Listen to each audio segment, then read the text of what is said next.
Hello friends, welcome to PT 365 polity class. आज हम judiciary से रिलेटेड सारे इश्यूज को डिस्कस करेंगे।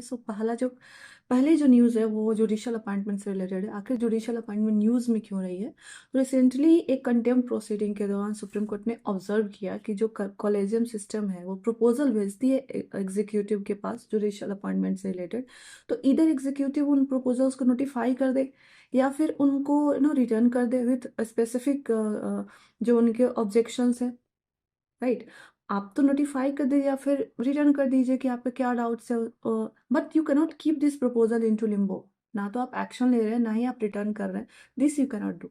तो ये सारी बात थी। तो बेसिकली ये न्यूज़ है, आपको पढ़ना क्या है, जुडिशियल अपॉइंटमेंट से रिलेटेड सारी बातें आपको पता होनी चाहिए। So let's go to the important section जो कि हमारे काम का है। अब हम दे लेट्स स्टार्ट सी कि जुडिशियल हायर जुडिशरी का अपॉइंटमेंट कैसे होता है। तो हायर जुडिशरी में जजेस का अपॉइंटमेंट कॉलेजियम सिस्टम से होता है। आर्टिकल 124 प्रिसाइजली सुप्रीम कोर्ट से डील करता है एंड आर्टिकल 217 हाई कोर्ट से डील करता है। अगर हम बात करें कॉलेजियम सिस्टम का तो इसका स्पेसिफिक मेंशन कहीं नहीं है, बट एक सीरीज ऑफ केसेस हुए थे सुप्रीम कोर्ट में जिनको जजेस केसेस, थ्री जजेस, फर्स्ट जजेस, थ्री जजेस केसेस भी कहते हैं, फर्स्ट जजेस, सेकेंड एंड थर्ड जजेस। वहाँ से ये आपका कॉलेजियम का इवोल्यूशन हुआ है। So yes, now come to what is collegium के कंपोजिशन को देखते हैं। दोनों डिफर करता है। हाई कोर्ट के केस में अलग होता है, सुप्रीम कोर्ट के केस में अलग होता है। अगर हम बात करें कि सुप्रीम कोर्ट में कॉलेजियम का क्या कॉन्स्टिट्यूशन कंपोजिशन होता है, तो सुप्रीम कोर्ट में आपका chief justice of India and four senior most जज ऑफ द सुप्रीम कोर्ट, ये सुप्रीम कोर्ट के अपॉइंटमेंट्स के लिए कॉलेजियम को कॉन्स्टिट्यूट करते हैं। बट अगर यही हाई कोर्ट की अपॉइंटमेंट की बात आ जाती है तो उस केस में जो सुप्रीम कोर्ट की कॉलेजियम होती है उसमें chief justice of India plus two senior most जज ऑफ द सुप्रीम कोर्ट, ये डिफरेंस है यहाँ पे। अब बात करते हैं हाई कोर्ट के अपॉइंटमेंट की। देखिए, हाई कोर्ट में जजेस का जो अपॉइंटमेंट होता है वो इनिशिएशन उस हाई कोर्ट की प्रिरोगेटिव है। यानी अगर किसी हाई कोर्ट में वैकेंसी है, वहां पे जज को अपॉइंट करना है, तो इनिशिएट वो हाई कोर्ट करेगा या ना कि सुप्रीम कोर्ट की कॉलेजियम। ये हाई कोर्ट जो है ये प्रपोजल भेजेगा सुप्रीम कोर्ट के कॉलेजियम के पास एंड उसके बाद सुप्रीम कोर्ट की कॉलेजियम उस पर कंसिडरेशन करके फाइनली एग्जीक्यूटिव यानी प्रेसिडेंट के पास यानी लॉ मिनिस्ट्री के पास भेजेगी। पूरी सीन ये है। अब इम्पोर्टेंट ये है कि हाई कोर्ट के कॉलेजियम का कॉन्स्टिट्यूशन क्या होता है। तो हाई कोर्ट के कॉलेजियम में जो कंसर्न स्टेट हाई कोर्ट है उसके चीफ जस्टिस होते हैं प्लस टू सीनियर मोस्ट जज होते हैं उस पर्टिकुलर हाई कोर्ट के। तो ये पूरा सिनारियो है। Hopefully it is clear to you.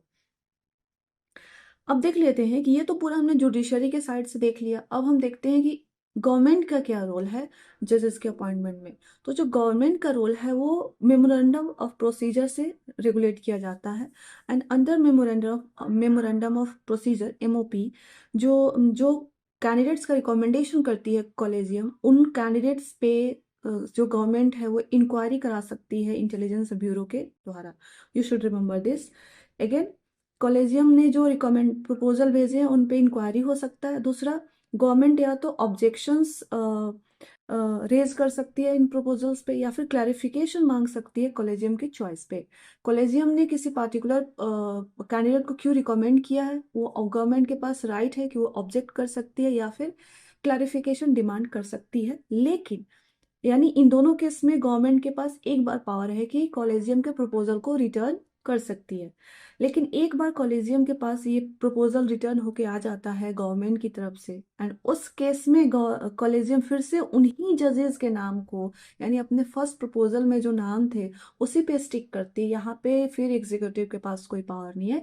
Executive has had to appointment. यहाँ पे फिर जो रिकंसिडर्ड ओपिनियन या फिर जो रीइटरेटेड ओपिनियन होता है कॉलेजियम का वो बाइंडिंग होता है एग्जीक्यूटिव पे। तो ये हमने पूरा देख लिया कि जुडिशरी के साइड से क्या प्रोसीजर है, एग्जीक्यूटिव के साइड से यानी गवर्नमेंट का क्या रोल है। Now will see constitutional provision क्या है। सी, दो दो आर्टिकल है 124 एंड 217। 124 जो है सुप्रीम कोर्ट के जजेस के अपॉइंटमेंट को रेगुलेट करता है एंड 217 हाई कोर्ट के जजेस की बात अपॉइंटमेंट की बात करता है। Now let's go to article 124।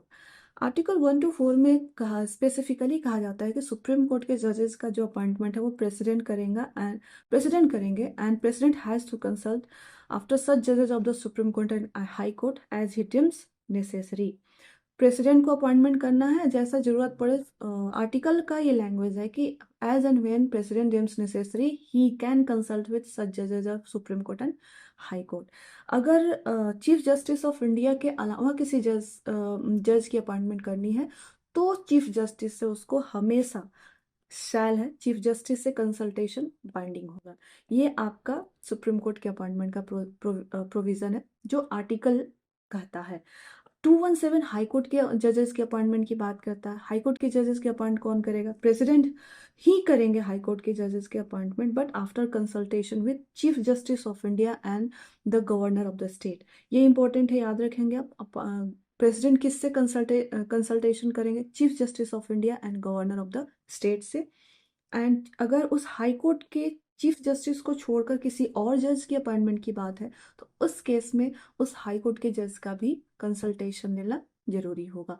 तो ये अगर 124 और 217 का वर्बैटिम की बात करें तो 124 217 ये बातें कहता है। अब इशू आया जो 124 एंड 217 में सबसे की इशू है।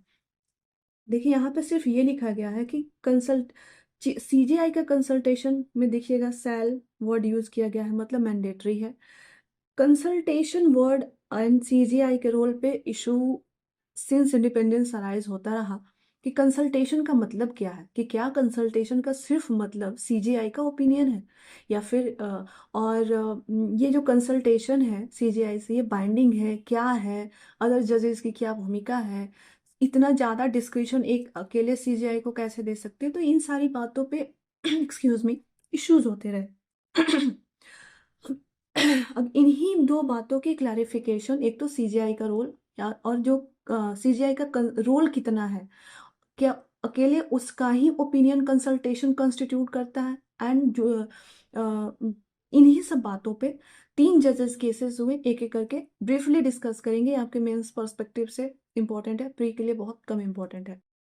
अगर हम बात करें फर्स्ट जजेस केसेस की तो सुप्रीम कोर्ट ने कहा कि जो सीजीआई जो प्रेसिडेंट को रिकमेंडेशन करते हैं, प्रेसिडेंट उनको रिफ्यूज कर सकता है, ठीक है, on the cause ground of cogent reason side करके प्रेसिडेंट जो है सीजीआई के रिकमेंडेशंस को रिफ्यूज कर सकता है। तो बेसिकली यहाँ पे क्या हो गया, प्रेसिडेंट को अपर हैंड दे दिया गया अपॉइंटमेंट ऑफ जजेस में।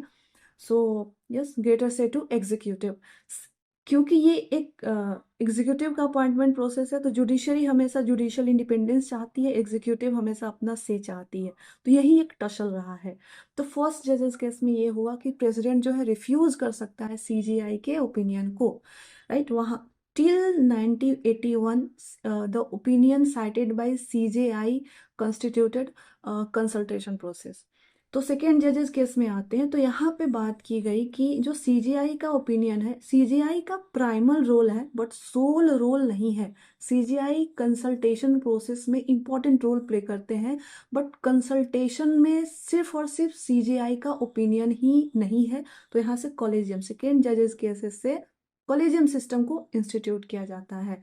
और फिर थर्ड जजेस केस में सुप्रीम कोर्ट ने साफ साफ कहा कि सिर्फ और सिर्फ sole opinion of chief justice of India does not constitute consultation as cited in 124 and 217। यहाँ पे फिर एक डिटेल गाइडलाइन दी गई कॉलेजियम की फंक्शनिंग की, जो कि आज तक चल रही है, जहाँ पे मेजोरिटी जो कॉलेजियम का कंपोजिशन 1+4 है, मेजोरिटी वोटिंग होती है और बाकी जजेस के बराबर ही सीजेआई का भी ओपिनियन मैटर करता है। So this is all about your consultation, appointment, everything. Okay, now come to all India judicial services. इसी का एक सब कंपोनेंट है जुडिशियल अपॉइंटमेंट का।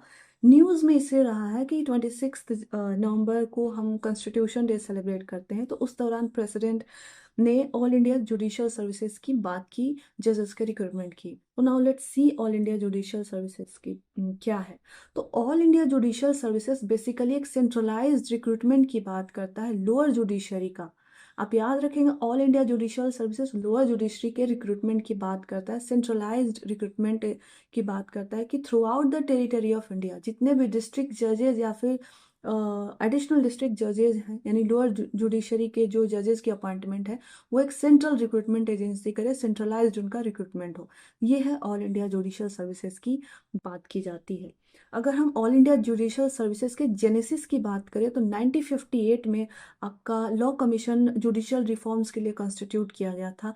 उस समय लॉ कमीशन ने अपना रिकमेंडेशन दिया था और पहली बार बात हुई थी ऑल इंडिया जुडिशियल सर्विसेज की। Precisely 14th report of the law commission.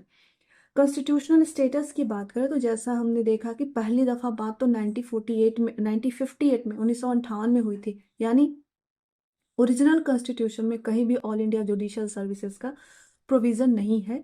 So 42nd amendment की 1976 से आर्टिकल 312 में एक इंक्लूड किया गया था element all India judicial services का। क्लियर है ये? अब हम ये देख लेते हैं कि प्रेजेंट स्टेटस क्या है लोअर जुडिशरी के अपॉइंटमेंट का।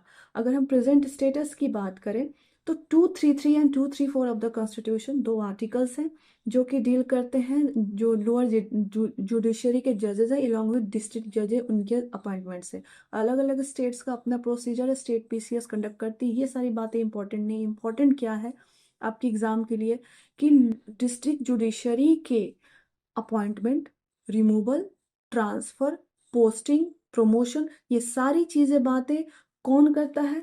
गवर्नर एक्सरसाइज करता है। सारे पावर्स किसके पास है? गवर्नर के पास है। लेकिन विद द ये गवर्नर किसके कंसल्टेशन में? ये डिस्क्रिशनरी पावर है गवर्नर का? नहीं, ये गवर्नर एक्सरसाइज करता है ये सारी power with the consultation of concerned state high court. Clear है ये? बस इतनी ही सी बात आपको याद रखनी है। Now come to the next issue. Next issue है लीगल एड का। रिसेंटली न्यूज़ में क्यों रहा है? क्योंकि parliamentary standing committee law and justice पे उसने एक रिपोर्ट पब्लिश की है on the working of legal aid under legal services authorities act 1987। So legal aid इसलिए न्यूज़ में रहा है। अब देख लेते हैं लीगल एड क्या होता है। Legal add basically free legal services provide कर जो पुअर एंड वल्नरेबल पीपल हैं उनको फ्री लीगल सर्विसेज प्रोवाइड करने की बात करते हैं, इसको बोलते हैं लीगल एड। अब ये देख लेते हैं कि अब तक लीगल एड को प्रमोट करने के लिए सरकार ने कौन कौन से इनिशिएटिव लिए हैं। तो सबसे पहली बात करें तो सबसे पहला इनिशिएटिव है लीगल सर्विसेज अथॉरिटीज एक्ट 1987 जो कि एक स्टैट्यूटरी फ्रेमवर्क प्रोवाइड करता है लीगल एड का। दूसरा अगर बात करें उसके बाद तो दिशा स्कीम है, उस पर देखेंगे। तीसरी बात तो न्याय मित्रा स्कीम है, देखेंगे। एंड फोर्थ एक सुप्रीम कोर्ट का अपना स्कीम है, उसको भी देखेंगे। सबसे पहले हम बात करते हैं लीगल सर्विसेज अथॉरिटी एक्ट 1987 की। So basically legal services authority act 1987 एक स्टैट्यूटरी फ्रेमवर्क प्रोवाइड करता है लीगल सर्विसेज का इंडिया में। मोस्ट इंपॉर्टेंट थिंग यहाँ पे 3 tier structure, governing structure provide की जाती है in terms of NALSA, SALSA and DALSA. NALSA district level पे, सालसा स्टेट लेवल पे and DALSA NALSA national level पे, सालसा स्टेट लेवल पे एंड डालसा डिस्ट्रिक्ट लेवल पे। ठीक है, तो ये 3 टियर स्टैट्यूटरी स्ट्रक्चर प्रोवाइड की जाती है। इसके अलावा इस 3 टियर मैकेनिज्म के अलावा लोक अदालत का भी प्रोविजन है as an alternative dispute resolution mechanism.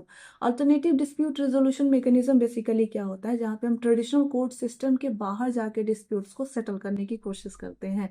तो लोक अदालत में जो डिस्प्यूट्स हैं या तो प्री लिटिगेशन स्टेज पे है वो भी आ सकते हैं, या फिर जो कि पेंडिंग है किसी कोर्ट ऑफ लॉ में, इन दोनों डिस्प्यूट्स को लोक अदालत रिजॉल्व कर सकती है।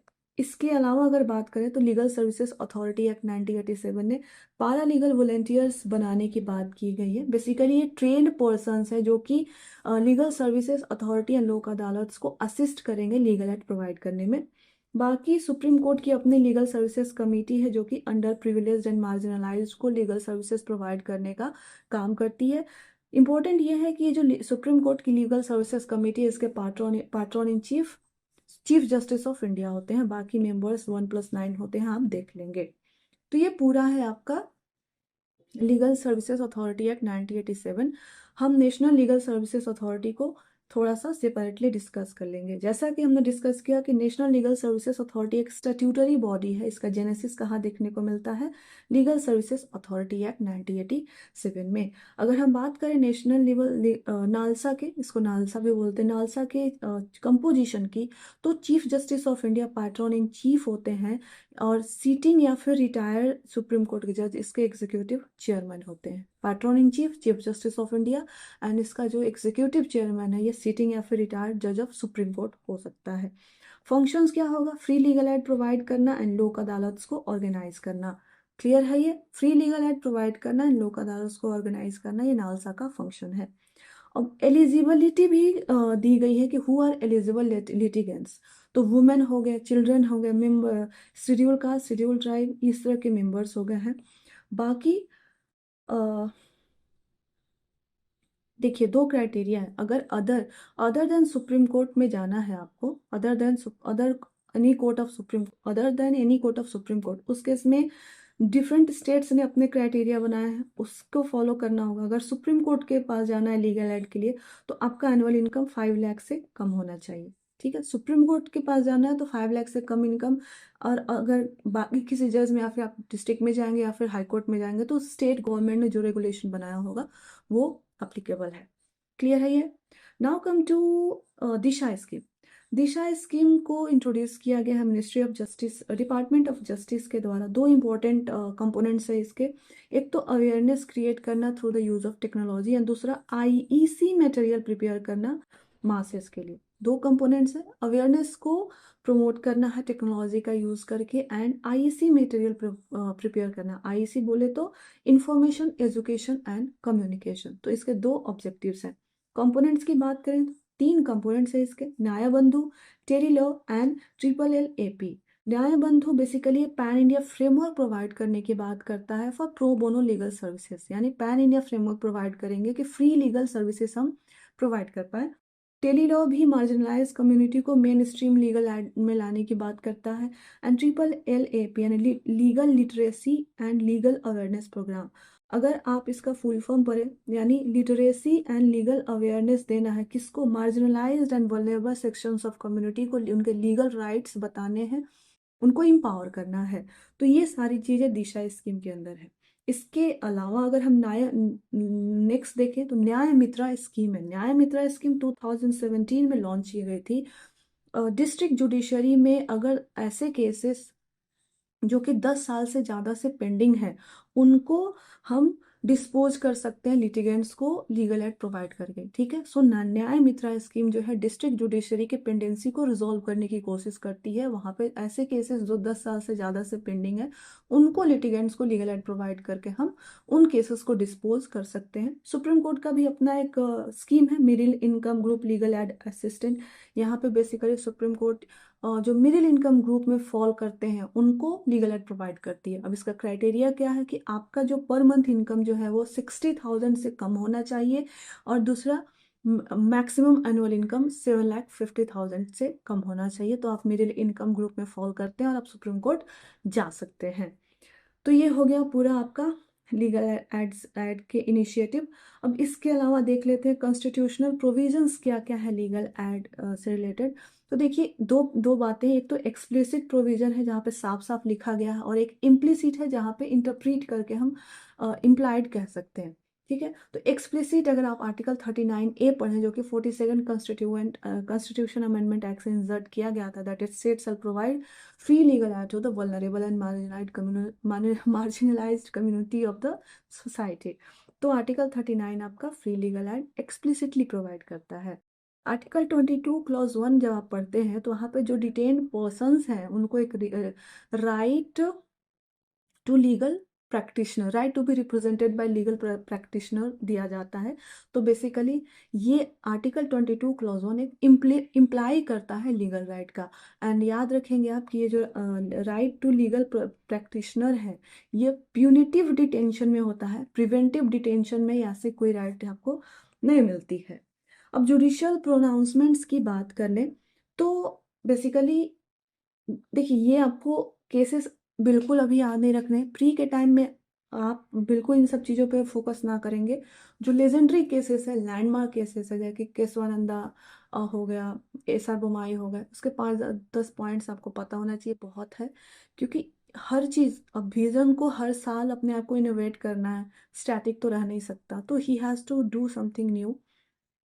अगर आपको पता ही है सारे केसेस तो बहुत अच्छी बात है, आप मेंस में कोट कर सकते हैं।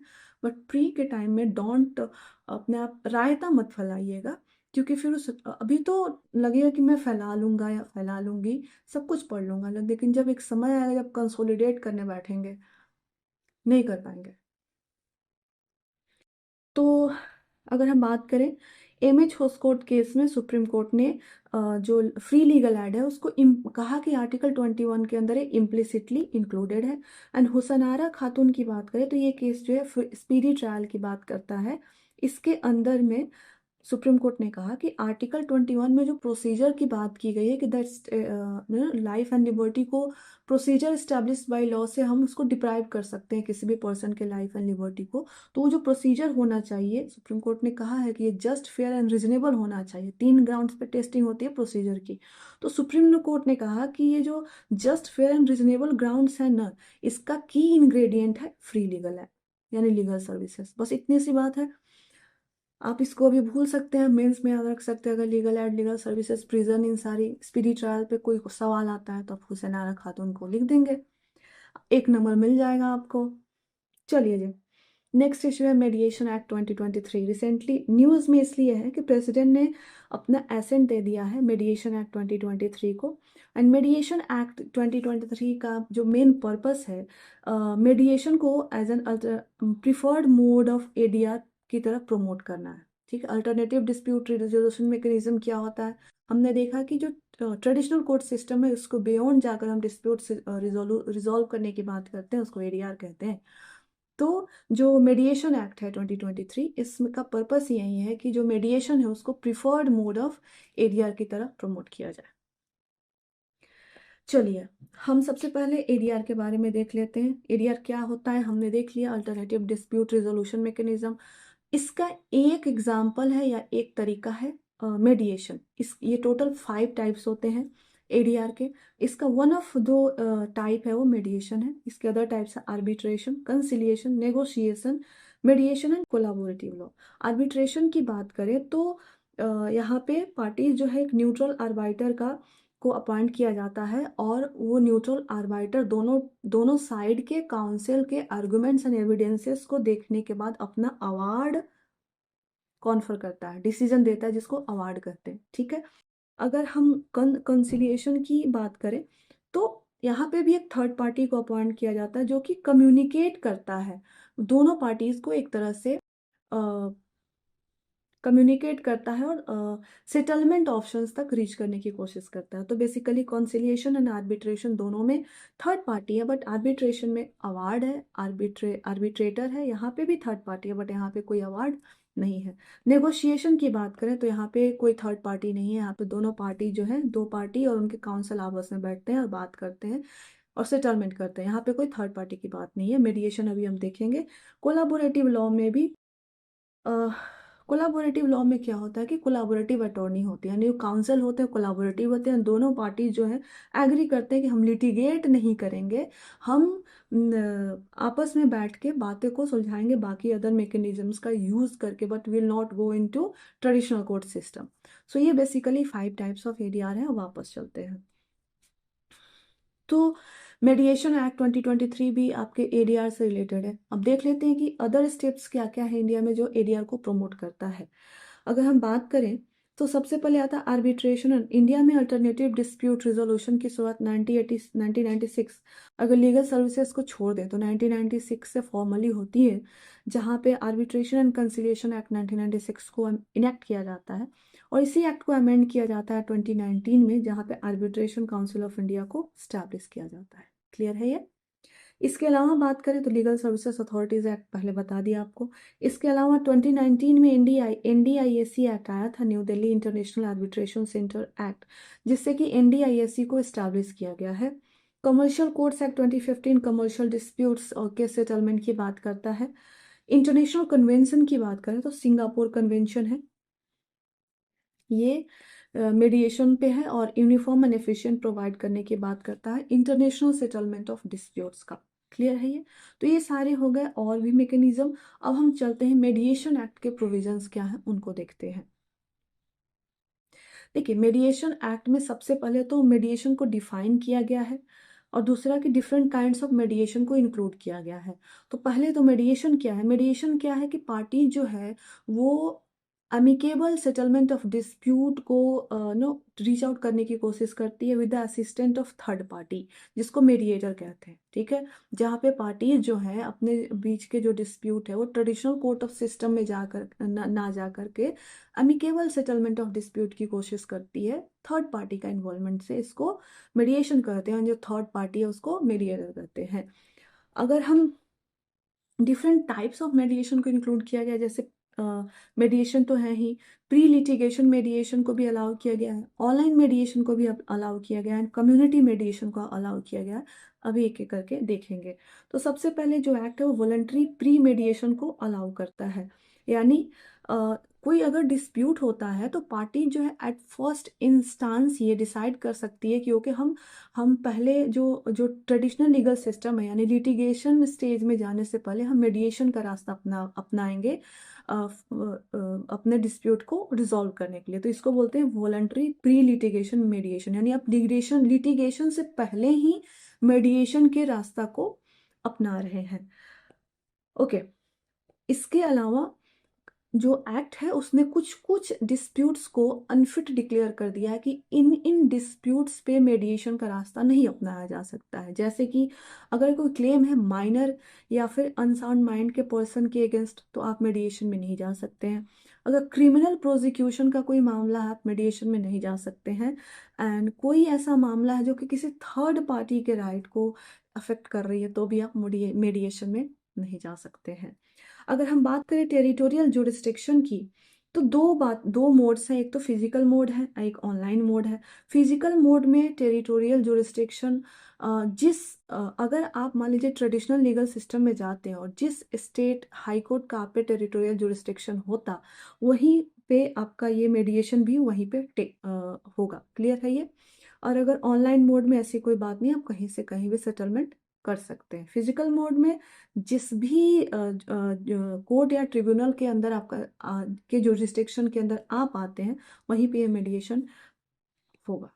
ठीक है, देखिए इस कोर्ट ने टाइमलाइन भी दे दी है मेडिएशन कंडक्ट करने के लिए। साफ साफ कहा है कि जो मेडिएशन है 120 डेज के विद इन कंप्लीट हो जाना चाहिए, और दोनों पार्टीज अगर एग्री हुई और 120 डेज के अंदर भी मेडिएशन प्रोसेस सेटल नहीं होता है तो 60 डेज का हम एक्सटेंड कर सकते हैं। बट ये 60 डेज कैसे होगा? It should be consented by both the parties. ठीक है, 120 डेज में हो जाना चाहिए, नहीं होता है और दोनों पार्टीज अगर कंसेंट करती है तो आप 60 डेज में एक्सटेंड कर सकते हैं। एंड सपोज कीजिए कि दो सेशंस हो गए हैं और पार्टी सेटिस्फाई नहीं है, या दोनों में से कोई एक पार्टी भी सेटिस्फाई नहीं है कि इस प्रोसेस से कुछ निकलने वाला नहीं है, तो कोई भी पार्टी 2 सेशन के बाद मेडिएशन से विड्रॉ कर सकती है। चलिए, इसके अलावा एक इंस्टीट्यूशन क्रिएट करने की बात की गई है, मेडिएशन काउंसिल ऑफ इंडिया। इसके कुछ सेवन मेंबर बॉडी है, एक चेयरपर्सन है, फुल टाइम मेंबर्स हैं, पार्ट टाइम मेंबर हैं, 3 एक्स ऑफिशियो मेंबर्स हैं। इसका काम क्या है? इसका काम है कि मेडिएशन सर्विस प्रोवाइडर्स कौन होंगे उनको डिफाइन करना और रिकॉग्नाइज करना। ठीक है, मेडिएशन काउंसिल ऑफ इंडिया एक स्टैट्यूटरी बॉडी होने वाली है, 7 मेंबर बॉडी है, जिसका काम होगा कि मेडिएशन सर्विस प्रोवाइडर कौन है उनको डिफाइन करना एंड रिकॉग्नाइज करना। Now come to mediation service provider. ये कौन होंगे जो कि रिकॉग्नाइज्ड किए जाएंगे मेडिएशन काउंसिल ऑफ इंडिया के द्वारा, है ना? एंड इसके अलावा हमें पता है कि जो लीगल सर्विसेज अथॉरिटीज एक्ट 1987 के अंदर भी हम मेडिएशन कर सकते हैं, this we know very well. हमने पढ़ा था कम्युनिटी मेडिएशन भी अलाउ किया गया, तो कम्युनिटी मेडिएशन देख लेते हैं। कम्युनिटी मेडिएशन में सपोज कीजिए, फर्ज कीजिए कि कोई ऐसा डिस्प्यूट हो गया है जिससे कि जो एक पार्टिकुलर लोकालिटी है या फिर एक पार्टिकुलर कम्युनिटी है जिसकी पीस एंड हार्मोनी जो है वो क्या हो सकती है, थ्रेटेन हो सकती है। तो इस केस में कम्युनिटी मेडिएशन अलाउ किया गया है और यहाँ पे एक पैनल ऑफ मेडिएटर सेट किया जाएगा। उस पैनल में 3 मेडिएटर्स होंगे। याद रखेंगे आप, कम्युनिटी मेडिएशन कब होगा? जब किसी लोकालिटी में ऐसा कोई डिस्प्यूट हो गया है जहाँ पे उस लोकालिटी की पीस एंड हार्मोनी जो है वो थ्रिटेंड हो गई है। इस केस में कम्युनिटी मेडिएशन में हम जा सकते हैं और वहाँ पे पैनल ऑफ मेडिएटर्स डिसाइड करेंगे और दैट उस पैनल में 3 मेंबर्स होंगे। तो ये आपका कम्युनिटी मेडिएशन की बात हो गई। इसके अलावा अगर हम बात करें इनफोर्सिएबिलिटी की, तो इनफोर्सिएबिलिटी में आपका जो मेडिएशन से जो एग्रीमेंट आता है वो बाइंडिंग होता है। याद रखेंगे आप, मेडिएशन से जो एग्रीमेंट बन के आता है फाइनल बाइंडिंग होता है एंड इनफोर्सिएबल होता है। जिस तरह से कोर्ट का जजमेंट की जो इन्फोर्सिएबिलिटी होते हैं, द सेम मैनर इस मेडिएशन से के रिजल्ट का भी इन्फोर्सिएबिलिटी होता है। बट यहाँ पे एक कैविएट है कि मेडिएशन का जो एग्रीमेंट आया है या फिर जो वर्डिक्ट आया उसको चैलेंज कर सकते हैं विद इन 90 डेज। आपका जो भी कंपिटेंट कोर्ट है उसके सामने अब 90 दिन के अंदर आप जा सकते हैं, मेडिएशन के वर्डिक्ट को या फिर एग्रीमेंट को चैलेंज कर सकते हैं। बट ऐसे ही नहीं जा सकते यार, देयर आर सर्टेन ग्राउंड्स, उन्हीं ग्राउंड्स पे या उन ग्राउंड्स में अगर आपका एग्रीमेंट फॉल करता है तभी आपको कोर्ट एंटरटेन करेगी। सबसे पहला ग्राउंड आपका फ्रॉड हो, करप्शन हो, इम्पर्सोनेशन हो and disputes not fit for मेडिएशन only. जैसे कि हमने देखा था 3 कैटेगरी ऑफ डिस्प्यूट्स जो कि फिट ही नहीं है मेडिएशन का, कोई माइनर का क्लेम हो या फिर अनसाउंड माइंड का क्लेम हो, क्रिमिनल प्रोसिक्यूशन हो एंड लास्ट क्या था, just a minute, third party का राइट अफेक्ट करता हो तो इस कैटेगरी में हो, या फिर फ्रॉड का एलिमेंट अपला रहे हैं या फिर करप्शन की दिखा रहे हैं कि जो मेरा मेडिएटर था वो उसको करप्शन खिलाया गया, तो इन सारी चीज़ों में आप जा सकते हैं कंपिटेंट कोर्ट के पास। तो ये सारा आपको पता, आप याद हो गया होगा अब तक। पढ़ लीजिए, मेंस में भी काम आएगा ये, उस समय सिर्फ आपको प्रोज एंड कॉन्स एनालाइज करना होगा। एनीवेज, चलिए लोक अदालत पे चलते हैं। हमने लोक अदालत को देख लिया, ब्रीफली डिस्कस कर लेते हैं। लोक अदालत एज वी नो नाउ कि एक अल्टरनेटिव डिस्प्यूट रिजोल्यूशन मैकेनिज्म है। एडीआरएम क्या होता है? जहाँ पे हम डिस्प्यूट्स को अमिकेबली रिजॉल्व करने की कोशिश करते हैं outside the traditional court system. ठीक है, की एलिमेंट्स देख लेते हैं। हमने देखा कि हमने ऑलरेडी पढ़ रखा है कि इसको कहाँ लीगल सर्विसेज अथॉरिटी एक्ट 1987 के अंदर इसको इंस्टीट्यूट किया जाता है। लोक अदालत के टीयर्स की बात करें तो नेशनल लेवल पे, स्टेट लेवल पे, डिस्ट्रिक्ट लेवल पे एंड तालुका लेवल पे, 4 टीयर इसका 4 टीयर आपका स्ट्रक्चर है। एंड नेशनल लेवल लोक अदालत पे नेशनल लोक अदालत की बात करें तो रेगुलर इंटरवल्स पे ये होते रहता है, जहाँ पे सिंगल एक दिन में थ्रू आउट द कंट्री जो है लोक अदालत ऑर्गेनाइज किए जाते हैं। अगर जुरिस्डिक्शन की बात करें, जैसा कि हमने देखा कोई भी डिस्प्यूट जो कि प्री लिटिगेशन स्टेज में है, यानी अभी तक वो ट्रेडिशनल कोर्ट सिस्टम में इंट्रोड्यूस नहीं हुआ है या फिर पेंडिंग है किसी कोर्ट ऑफ लॉ के बिफोर, ये दोनों डिस्प्यूट्स जो है एलिजिबल है लोक अदालत के थ्रू मेडिएशन यहाँ पे हो सकता है। बाकी पावर्स की बात करें, सिविल जो सिविल केसेस, मैट्रिमोनियल, ये रेगुलर इसके जुरिस्डिक्शन है। एंड पावर्स की बात करें तो इसके पास एक सिविल कोड का पावर है under code of civil procedure 1908। And इसके इम्पोर्टेंट ये है कि जो लोक अदालत है उसकी जो अवार्ड होती है बाइंडिंग होती है एंड मोस्ट इम्पोर्टेंटली फाइनल होती है। जो लोक अदालत की जो अवार्ड है वो फाइनल होती है, आप इसके अगेंस्ट कहीं भी किसी भी कोर्ट ऑफ लॉ में अपील नहीं कर सकते। तो ये है आपका Lok Adalat. Now come to model prisons act. Model prisons act news में क्यों है? क्योंकि मिनिस्ट्री ऑफ होम अफेयर्स ने एक मॉडल प्रिजन्स एक्ट 2023 प्रिपेयर किया जो कि रिप्लेस करेगा प्रिजन्स एक्ट ऑफ 1984। ये सबसे पुराना लॉ है जो अब तक प्रिजन्स के रेगुलेशन मैनेजमेंट को गवर्न करता था। चलिए देख लेते हैं कि मॉडल प्रिजन्स एक्ट में क्या क्या बातें की गई है। सबसे पहले तो बातें की गई है कि भाई गुड कंडक्ट, जो प्रिजनर्स हैं उनके गुड कंडक्ट को इनकरेज करना, तो कुछ ऐसी प्रोविजंस बताई गई है। उनके रिफॉर्मेशन एंड रिहैबिलिटेशन के बारे में भी सोचा गया है। जो इनमेट्स हैं प्रिजन के, उनके सेफ्टी एंड सिक्योरिटी की बात सोची गई है एंड कुछ अदर मेजर्स भी रखे गए हैं। एक एक करके देखते हैं। सबसे पहले तो गुड कंडक्ट इनकरेज करने के लिए पेरोल, फरलो एंड रिमिशन की बात की गई है। पेरोल क्या होता है? कंडीशनल रिलीज होता है जहाँ पे उस स्पेसिफिक पीरियड के लिए, जिस स्पेसिफिक पीरियड के लिए आपका जो प्रिजनर है वो बाहर आता है प्रिजन से, उस समय सेंटेंस जो है सस्पेंड कर दिया जाता है, तो कंडीशनल रिलीज है। फरलॉ क्या होता है? पैरोल का ही एक एक्सटेंडेड वर्जन है, जहाँ पे जो जिस जिस पार्टिकुलर टाइम पीरियड के लिए फरोल फरलॉ जो है वो परमिट किया जाता है, उसमें जो आपका सेंटेंस है वो रिड्यूस हो जाता है। सपोज किसी को 10 ईयर्स का इम्प्रिजनमेंट हुआ है और उसको 1 ईयर का, उसके गुड कंडक्ट के बेसिस पे उसको 1 ईयर का फरलॉ दिया गया है। इसका मतलब है कि टोटल 10 ईयर्स में से उसका 1 ईयर जो है वो रेमिट हो जाएगा, रिड्यूस हो जाएगा, टोटल सेंटेंस उसका 9 ईयर्स ही रहेगा। ठीक है। सेम हुआ था संजय दत्त केस में, उसको सिर्फ पैरोल नहीं दिया गया था, उसको फॉलो दिया गया था। क्लियर है? ये बेल आप जानते हैं ना। चलिए, क्या क्या प्रोविजंस बातें की गई है रिफॉर्मेशन एंड रिहैबिलिटेशन को लेकर के। तो पहले तो सोसाइटी को सेंसिटाइज करने की बात की गई कि भाई प्रिजनर्स के टुवार्ड्स हमें एटीट्यूडनल चेंज लाने की आवश्यकता है, तो सरकार इस पे काम करेगी। दूसरा, उनके लिए बात की गई कि वोकेशनल ट्रेनिंग, जब वो जेल उनको vocational training and skill development दी जाएगी। अगर हम बात करें सेफ्टी एंड सिक्योरिटी वाले एलिमेंट में, तो वुमेन एंड ट्रांसजेंडर जो इनमेट्स हैं उनके लिए सेपरेट अकोमोडेशन की बात की जाएगी। हाईटेक सिक्योरिटी जेल्स बनाने की बात की गई है, जहाँ पे टेक्नोलॉजी का यूज़ होगा प्रिजन एडमिनिस्ट्रेशन में। अदर मेजर्स की बात करें तो, just a minute, other measures की बात करें तो open and semi open jails की बनाने की बात की गई है। प्रिजनर्स को वीडियो कॉन्फ्रेंस प्रोवाइड करने की भी बात की गई है। तो ये बड़ी बड़ी बातें हैं। देख लेते हैं कि ये जो prisons act, model prisons act 2023 है, ये रिप्लेस करने वाला है प्रिजन्स एक्ट ऑफ 1894 को। सिर्फ और सिर्फ ये प्रिजन्स एक्ट ऑफ 1894 को तो रिप्लेस करेगा ही, साथ ही साथ कुछ और एक्ट्स हैं जिसके कुछ की प्रोविजंस को यहाँ पे इंक्लूड किया गया है। Kindly ignore this kind of things. Prisons act 1894 याद रखेंगे, पहला लिटिगेशन है प्रिजन गवर्नेंस से रिलेटेड।